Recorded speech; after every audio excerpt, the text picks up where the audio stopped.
The Puck Portfolio with Andy MacNeil. Hey, welcome to the Puck Portfolio. It is Friday, May 24th. I'm your host, Andy MacNeil. I'm here to set up this weekend's NHL hockey. Of course, we'll talk a little bit about the games that we saw already, games won in the Eastern Conference and the Western Conference final.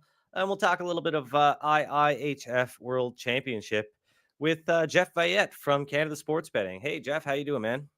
Fantastic. It's always a good time of year when you get the sun out and you get to still enjoy some hockey at the same time. I'm sure you probably wish your team was still playing, though. Am I correct? Which one? It's at least I got a little bit of time with both of them this year. You don't usually get to see Toronto and Vancouver in the playoff mix at the same time. So What? Vancouver? What are you talking about? What's this? I thought you were like anti-Canucks. I thought like Canucks Twitter hated you.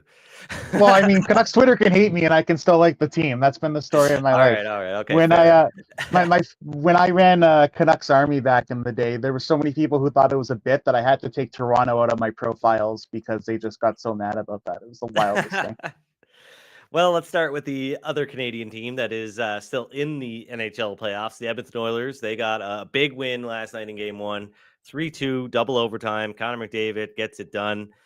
He had a wild overtime, though, so let's talk about that a little bit. Of course, McDavid took a 4-minute slashing penalty on Matt Duchene.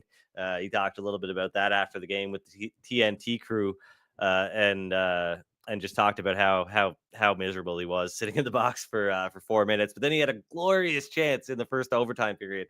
I mean, like, I don't know if he would make that, I think, 99 out of 100 times. And that was the one that he didn't. It seemed like he hesitated a little bit, like he wasn't sure if he could slide it right under, but he did have room to do so. Instead, he shot it right up and landed right on Ottinger's paddle.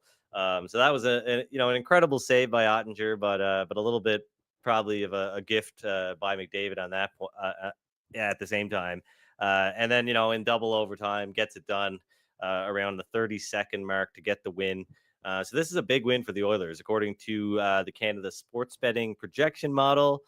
The Oilers will move on to the Stanley Cup final 63% of the time now. So their chances improved from 42.5% to 63%. That's pretty good.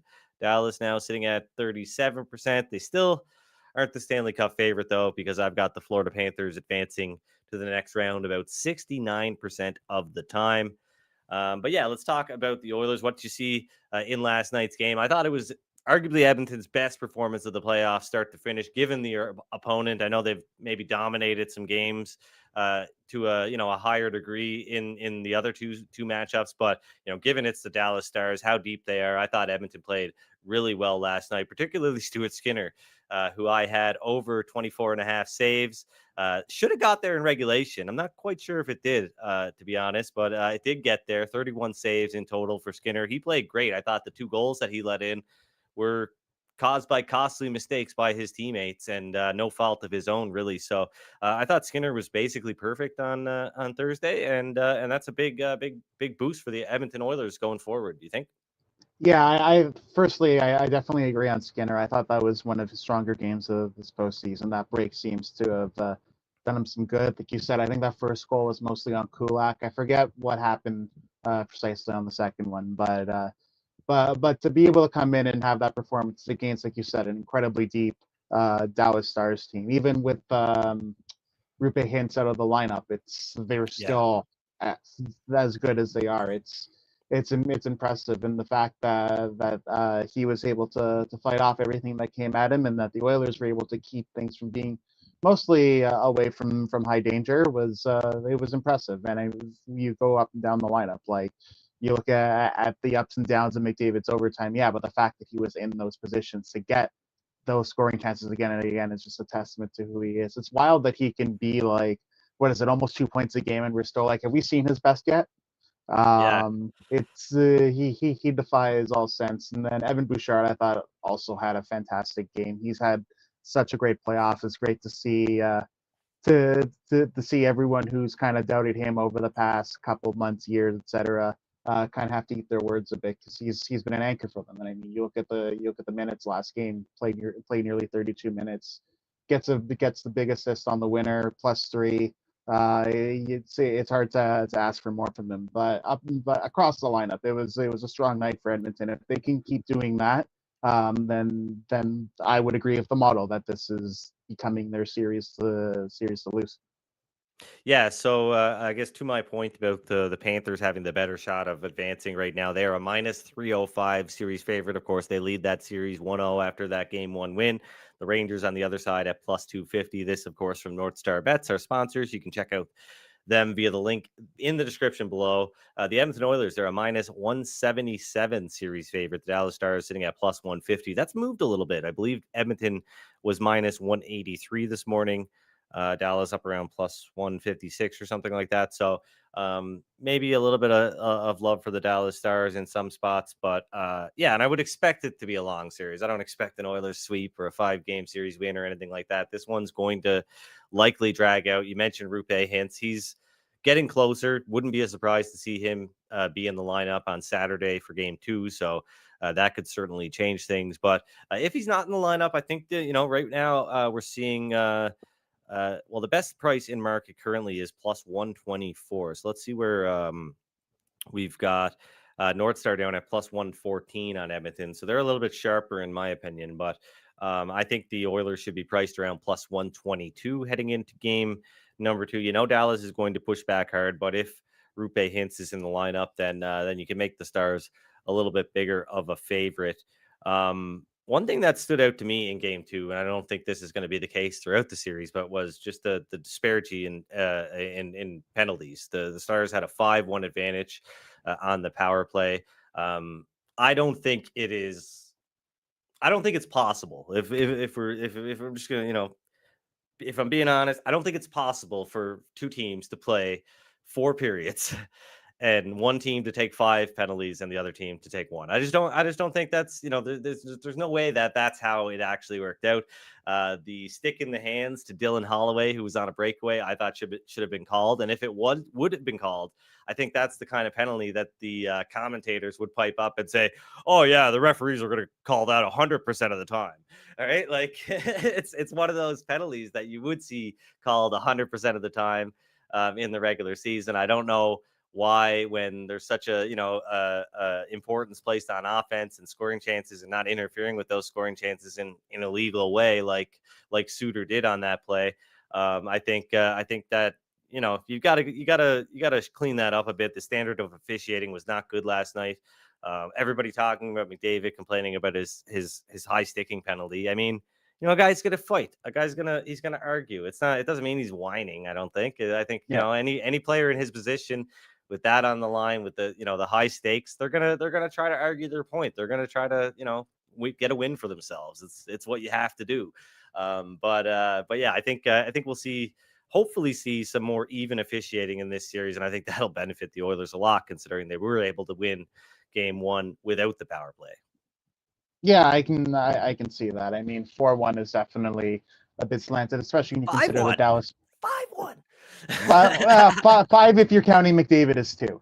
Oh yeah, you're right. Yeah, okay. But especially so. But then you look at the 1, and the 1 was too many men. It wasn't even like it was an infraction on Dallas's end. So I get it. And some of it is the fact that Edmonton ended up pulling ahead of the lead, and they're more likely to give those advantages to the team that's trailing or hasn't scored a lot of power play goals. It's stupid, but it's just the way hockey seems to work. At the same time, you don't want to see that kind of split either. The fact that Dallas doesn't get anything on an actual infraction during the game does seem a little bit light. We'll see where it goes the rest of the way. But hey, give the Oilers credit, because they killed off all 4 or 5 of those penalty power plays against. And they did a strong job of it, and that's why they won the game. Yeah, and further to Skinner's performance, I'll probably be right back on that save prop tomorrow. I'm going to see if it's actually well, no, it's not up yet. I don't believe, but actually I can check that really quick. We'll see where it is as far as the total goes. But I think you're going to see this. They did a great job suppressing shots against the Vancouver Canucks, particularly when Skinner was in goal. They let a few more shots toward the net when Calvin McCard was in the goal for those 2 games. But Skinner never saw more than 24 shots in a game, and he only saw over 20 shots once in that series versus the Canucks. So, him facing the shots that he did last night, I think he'll see more than that, even in future games. So I don't mind this. I think Dallas is going to be in position. We've seen Edmonton sit back. I'm glad they didn't last night. I think they did a pretty good job keeping their foot on the gas the entire game, but we've seen them sit back in the playoffs already. And I wouldn't be surprised if we see that again, if they get a lead in game 2. So that could definitely work out in my favor, but right now, not seeing anything up on Stuart Skinner at the moment. So have to check back on that one over the weekend, but 24.5 was his save prop. Would expect it to maybe see it a little bit higher in the next game. But let's talk a little bit about the Eastern Conference Final. The Panthers lead this series 1-0. As I mentioned, I say they've got about a 69% chance of winning the series. But the Rangers, they're not going to go away. I don't think they're going to get shut out too often with that much offensive firepower. So a bit of a lopsided victory in game 1. But I would expect these games to be a lot closer going forward. For Hagee, a bit of a question mark around him heading into tonight, but it does look like he could be in the lineup. I think so. Yeah, according to Jameson Olive. It does look. Am I on the money there, Jeff, or am I? I wouldn't know. I haven't looked at the latest updates, but it would be Gotcha, huge yeah, for yeah. them. It'd be huge for them if he can stay in because he's been great for them in these playoffs. And Yeah, over a 2 point a points in game. game 1, and yeah, the what the report is saying is that the line should be the same tonight as game 1. So for Hagee, should be in, but there might be at least one game time decision for the Rangers, according to Daily Faceoff. Hedl could be moving up to the Zibanejad line. Roslovic could be moving down to the bottom 6, but it looks like it could be Rempe in for Kako. So maybe the Rangers looking to muck things up a little bit tonight.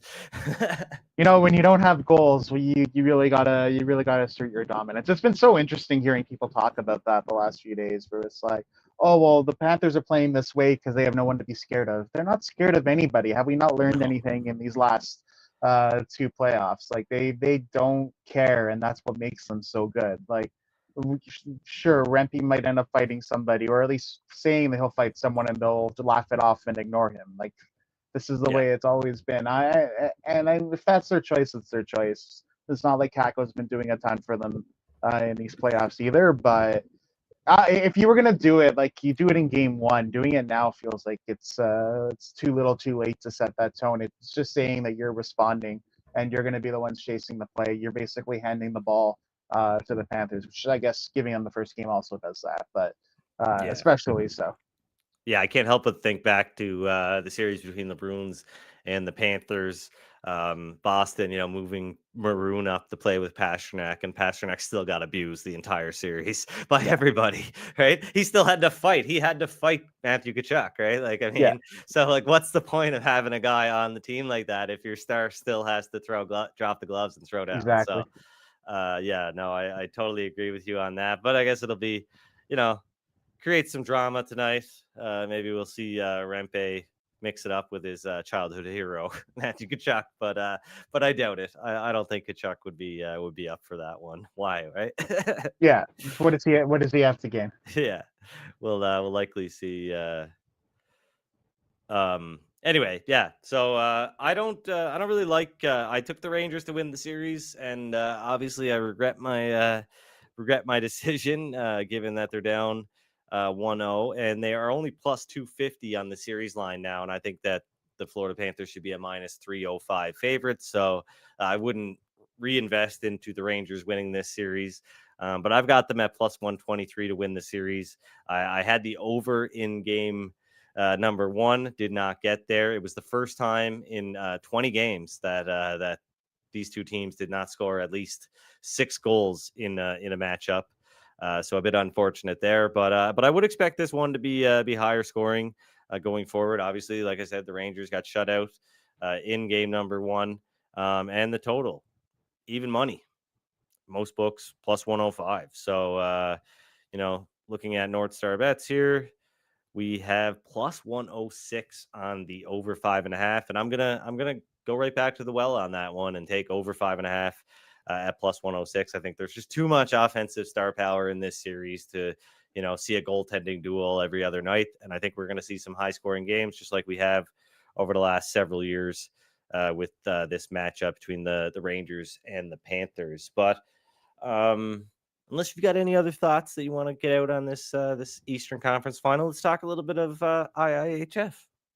Sure. I mean, like, you definitely don't want to hear me talk overs and unders. They have burned me so hard along these playoffs. I thought for sure yesterday, for example, that we were getting an over. It's game ones are usually overs. It's been the case for both Edmonton and Dallas all playoffs so far too. And then sure enough, a nail biter double overtime 3-2 because of course it had to be that way. So the average number of goals scored in games 1 through 5 in the playoffs, and now this isn't counting last night, but we're looking at around 6.1 goals scored on average in those games, and under 4 goals scored on average in game 6 and 7. So a big drop off, which intuitively makes a lot of sense. I mean, teams are they're playing with that tight booty hole in game 6 and 7. yeah, and they're all dumping all their video and exploits right at the start to try to get an edge. It turns into a bit more of a goal fest. But other than that, I don't got much to add. It'd be nice to see the Rangers win because I'd like to keep my bracket perfect. But it's been a heck of a run that I've had so far this playoff. But I'm not counting on it right now. So let me just pull up some World Hockey Championship odds to see what we've got here. Does NorthStar not have them? They must. Wait a sec. Here we go. Yeah. World Championship. All right, we've got the Czech Republic at Sweden plus 148 for the Czechs, and minus 167 on the money line for the Swedes. And then we've got the Team Switzerland as a plus 175 underdog versus Team Canada. And that, I mean, at first blush, it surprises me that a Team Canada could only be a minus 200 favorite against the Team Switzerland. So talk to me about Switzerland a little bit and what they've done. They've been obviously the biggest surprise of the tournament so far, I take it. I don't know. I mean, they always have a way of keeping themselves involved in these series, and especially when it comes to Canada. Like, I never trust. This is like the one minnow country that I never trust Canada against. I'm sure you might remember 2006 Torino, Martin Gerber. Yeah, that was so that was the day of my uncle's wedding, and that was the last thing we watched before going to the church. Was Martin Gerber like destroying Canadian dreams everywhere? So that's always been them. They find a way to keep it low scoring against the Canadians, and it goes across all levels. That's the crazy part. Whether it's the Olympics, men's worlds, world juniors, the women's tournaments, like they always find a way. It's that stingy defensive counterattacking style that Switzerland always manages to put up, and the fact that they like to play up against these big teams. And what they have now is the program has gotten a lot better. Like, you go and look at that Swiss roster, it's got a few NHLers. Like, they have Kevin Fiala, they have Nico Hischier, Nino Niederreiter, Roman Josi, Philip Kurashev, Jonas Siegenthaler, and that's just of the NHL guys. There's those are down and there's any NHLers either. Those are some really great those players. are some good players. There's a Norris Trophy finalist there. There's a captain there. There's one of the best offensive guys on Los Angeles there. The list goes on, and then you go through, and there's a lot of guys who've had successful European careers, or were at points interesting NHL prospects, Van Andrighetto, Fabrice Herzog, those sorts of guys. Like, they've built themselves a good little system there that they might not be a Canada, Sweden, United States, but there's enough talent there as a base that they can keep up when they need to in heavy minutes, and they play that style and they try to keep the games close. And I'm not surprised that it's not that big of a gap. So Canada obviously has their hands full here. Now, they've had a great tournament. They've been undefeated since the start of it. They've had a couple of close calls where they've given up some leads. The most infamous one so far, falling from 5-1 against Austria to have to go to OT. They did end up winning that game 15 seconds into overtime. Thank goodness, because I don't think we would have heard. There would have been a lot talked about for like the next couple decades if they would have blown a 4-goal lead to Austria. But it's been a lot of that. Last game too, they had a quick scare. They were up 5-1 against Slovakia. Slovakia bounced back with 2 more to kick off the third. They held on for a 6-3 win. But it's still like every single player on Team Canada is an NHLer. Their skaters have done great. The goaltending has been spotty, and I think that's where the big issue is Jordan Binnington leads the team in save percentage of an 870. It's not exactly inspiring stuff, but then you go and look in the forwards, and Dylan Cousins is at a goal a game. John Tavares has been great since coming in. He missed the first game coming in from Toronto's elimination, and he's been fantastic since. Connor Bedard started hot, kind of fell off. He's been a little weird the last few games, but he got back on the point sheet. He can't even get out the right tunnel. Yeah, Apparently, he's taken some weird unsportsmanlike penalties. It's kind of odd, but he did get himself on the score sheet again yesterday against Slovakia. So there's that. Pierre-Luc Dubois looks better than he did in the NHL this year, so that's great. So I would say that this is still going to be Canada's game to lose. It's just like every time they face this country, they have to take them seriously, especially if they want to be in the hunt to repeat for a gold. Yeah, so at NorthStar Bets right now, Sweden is the favorite to win the World Championship at plus 165, but it's not a big gap there as Canada is listed at plus 175. We got the Czechs at plus 375 and the Swiss at 5-1. So yeah, it's pretty tight race all around. It'll be interesting to see how this thing works out. We've got those games kicking off early on Saturday, 8:20 Eastern time, so 6:20 my time, Mountain time, and then 10:20 Mountain time, which means what 12:20 p.m. Eastern. Yeah. Hey, Sweden's got a really good shot at this thing too. It's kind of crazy going to a tournament where you're not fully best on best, and you can still roll Erik Karlsson, Rasmus Dahlin, and Victor Hedman on your blue line. Just a little bit of flexibility there. Yeah, I was looking at the Czechia roster just to see who David Pastrnak had. I was just like, my initial thought was like, does he have more star power than he had with the Boston Bruins? Because I wouldn't be surprised if he was still, kind of carrying things on his own here. But some good players, Thomas Hertl, David Krejci on the team. So they've got some decent players, and yeah. If anything, he's got the opposite right now. He's the only guy on the team without a point. He's got to pick up the slack. Yeah, I mean, 2 games, but for sure, yeah, no, that's wild, but I did see that. I saw Krejci has 3 goals and 9 assists or 8 assists in the tournament. That's pretty good. Yeah, just okay for a guy who's about 1,000 years old. Good for him.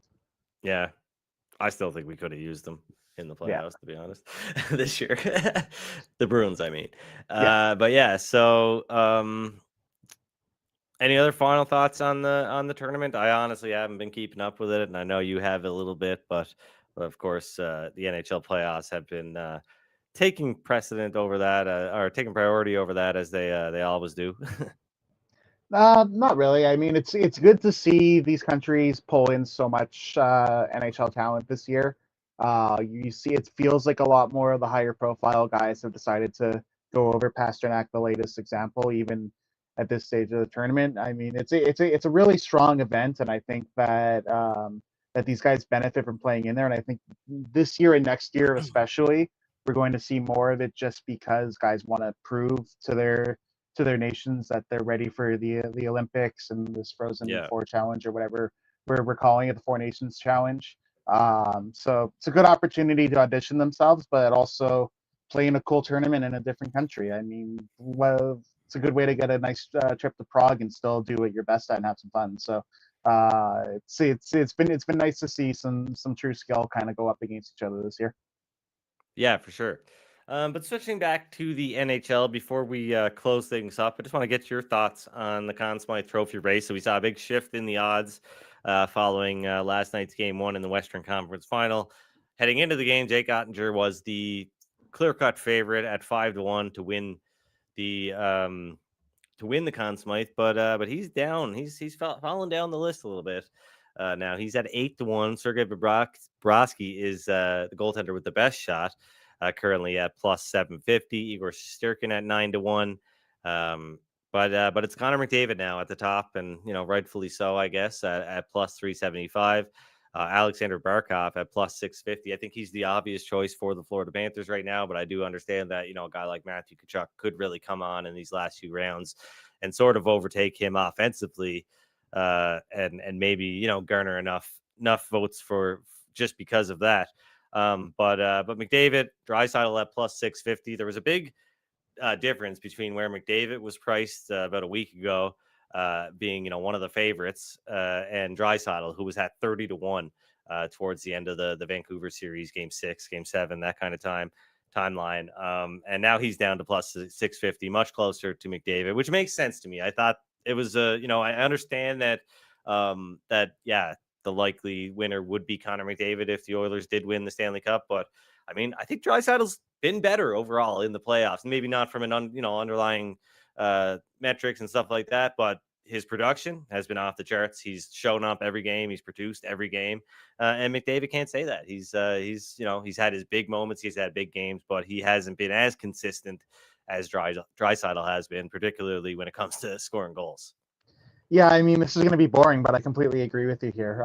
If it were me, I'd have Draisaitl ahead of McDavid. Obviously, with McDavid, you have the you're kind of factoring in the media and what they'll want to put as a story. Oh, he led the Oilers. He's the best player in the world. Got them over the hump. And don't get me wrong, he's still been fantastic. Like, I'm not going to sit here and dump on a guy who's got 23 points in 13 games, 20 assists. Like, that's he's still stupid. He's still the best player in the world, maybe the most raw, talented player to ever play the sport. But what Draisaitl's been doing over the course of this postseason, consistently and sometimes barely without moving, like I said a couple of weeks ago on Twitter X, whatever you want to call it, that he might be the best stationary player I've ever seen. Like, he could be in one spot, take one stride, make 3 passes, and score the goal.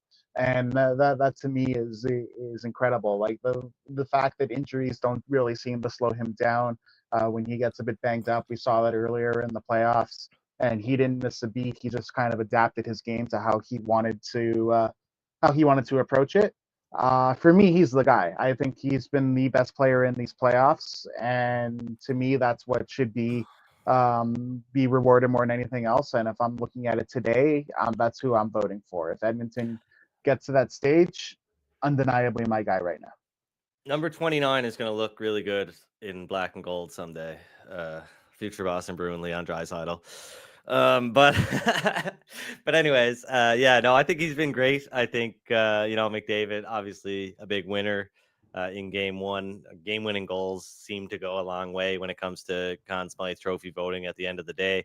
Draisaitl's been great. And I mean, like you said, like, the media, obviously the narrative plays into this, but we've seen it in the past with Crosby being, considered the best player in the world at the time, and Evgeny Malkin being named the Conn Smythe Trophy winner. So it could happen, but at this point, now that he's down to plus 650, I think we've kind of missed the boat. 30-1. Yeah. That was a pretty good price, worth a shot, worth taking a shot on, considering just how close these guys are in terms of their production and how many goals Draisaitl has been putting up. And my argument was at that time that, hey, if he finishes with more points than Connor McDavid and, 3-4 times as many goals, which is kind of where we're at right now, like, how can you not vote for him, right? Like, how can you not? And I know McDavid is on the, on the setup side of a lot of his production, but I mean, hey, you got to bury them. And he does that almost better than anybody outside of maybe Austin Matthews, but I don't know. Matthews didn't do it in the playoffs, so fair enough. Just had to throw that in there. I should have sold my Austin Matthews rookie card before the playoffs. So still kicking myself in the ass for that one. I'm wondering. I haven't even looked at the value of it right now. It's probably in this industry now, you basically have to sell them like the second they come out of the pack. No, like I've been reading that with like Bedard and Wembanyama, and everyone's just like, yeah, now, like, don't even wait. We gotta strike when the iron's hot. No, for sure, yeah. But I mean, where I was holding it. Like this is I don't even know where it is. It's a BGS 9.5 graded Nice. Matthews Young Guns, and it is at the start of the season, it was down from like where it was up around $1,100-$1,200 at one point, and it was down to like 600. Like it dropped a lot, and then it took the entire season and him scoring 70 or 69 goals to get back up to the point where it was, where it would have been a decent time to sell it at that point. But I waited. I guess it was an emotional hedge on my part where, hey, if they beat the Bruins, at least I still got this to, and if they do eventually go on a long playoff run, because, I do think a Stanley Cup would go a long way in up in the value of that card for sure. So, but at this point, I don't know, man. I think I might just, cut my losses and move on. Yeah, it's either now or you go all the way in for the long haul. Yeah, true enough. But yeah, thanks for joining me today, Jeff. Any bets that I make probably going to happen tomorrow. I am not going. Oh, I've got the over, of course, tonight in the Rangers and Panthers plus 106 at NorthStar Bets over 5.5 goals. That's a 1-unit play for me. And yeah, I likely look at Skinner's save prop again on Saturday for game 2, because 24.5 I thought was too low. If it's around that number, 24.5, 25.5, something like that, I will take a stab at that again, because I think he's going to see a lot of rubber, and I think Dallas is going to push pretty hard in game number 2 as well. But that does it for today's episode of the Puck Portfolio. Drop a like on the video if you have not already. Leave a comment, subscribe to the Canada Sports Betting YouTube channel. Enjoy the hockey this weekend. Good luck with your bets, and we will be back on Monday.